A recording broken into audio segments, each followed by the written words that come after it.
zigenze okwera bbiri ez'okumakya nga abakungubazi batuuse dda ku lutikko y'omutukuvu Paul Namirembe okwetaba ku mukolo ogw'okuziika omulabirizi w'Namirembe yawumula Samuel Balagadde Ssekadde. Ebyokwerinda obwedda biri gguluggulu nga buli ayingira asooka kwazibwa nga tebasodde n'abo abajjidde mu mmotoka. Wabweru wa wankaaki wa lutikko wateereddwawo ekifaananyi kye n'ekitabo ky'abakungubazi obwedda mwe basooka okuwandiika obubaka obw'okusaasira. Yo bbandi y'ekkanisa obwedda ekoolobya ennyimba ez'okukumaakuma abakungubazi.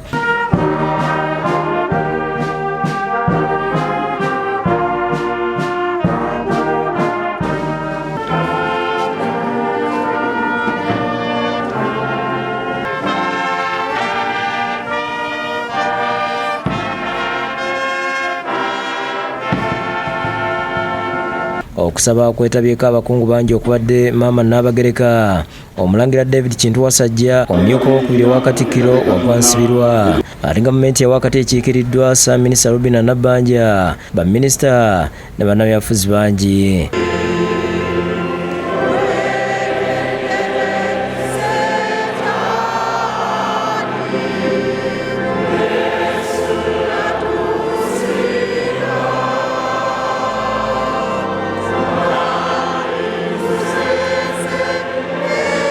Ku ssaawa 4 aba Uganda Funeral Services bayingizza omubiri gw'omugenzi Ssekadde munda mu lutikko nga bayambibwako abaweereza mu kkanisa.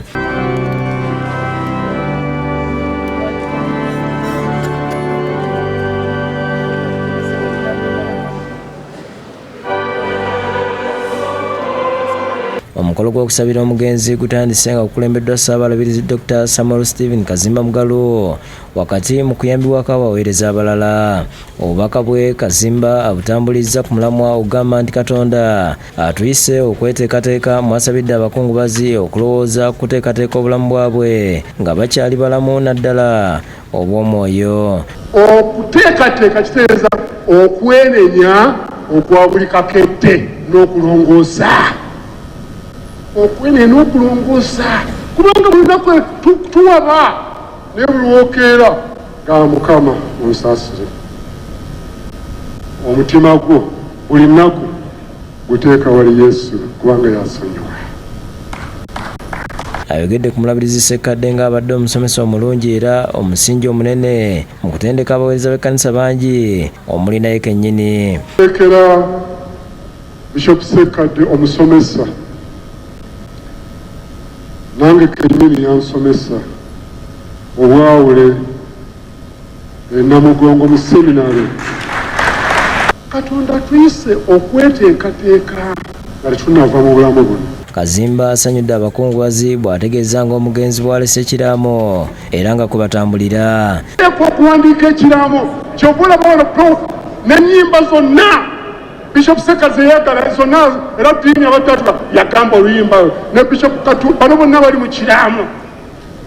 Luno oluyimba lulina okuyimbwa kiraamo kye ono yaliyogerako baako ebintu by'otegeka nga obyagala era naffe wano bwera tujja ekyo temukikwatako yakiraamo temukikwatako. Kyokka ono ategeeza nga bangi batakola kiraamo ekiviirako entalo nga bafudde olw'ebyenfuna okuva mu bayisa abalindirizi nga abasabye okukola ekiraamo. Ababbi ennaku zino nga bangi ate ennaku zino okubba kulimu n'ekkalaamu. Ennaku zino manyi waliwo okubba ng'obbira mu kkalaamu naye ebintu byo biwandiike plan. Okukola ekiraamo kitegeeza opulaninga ebintu ebikutawaanyizza wakiri obeeko okuluŋŋamya bw'oyagala bibeere nga toliiwo. Ye omulabirizi w'Namirembe Moses Banja ayambalidde abantu aboogera ebyensimatu ku nfa y'omugenzi kyagambye nti kikola kyakuswaza. Naye Katonda atubeere ebigambo nga tubiwulidde twekennenyeze ddala gye biva oba oli ayagala bibye oba ayagala kwonoona oba yakola kutya ebigambo ebyo ne birabika buli byagenze bisaasaana onoga taata yagudde nebadde anabaali mu kinabiro n'agwa ebyo nabyo ne bigenda naye kitaabadde kituufu n'akatono taata yawummudde ekiseera nga kituuse n'awummula. Dr. Samuel Luboga ayogedde ku bulwadde obwassa omulabirizi Balagadde n'akasanga bwe yafunye obuzibu ku musu ogw'okutambuza omusaayi okutuuka ku bwongo. because he was healthy until the last minute. You understand? And he died because a large part of his brain stopped receiving blood. Disani Mutyaba yakusakidde gwino ku Bukedde TV.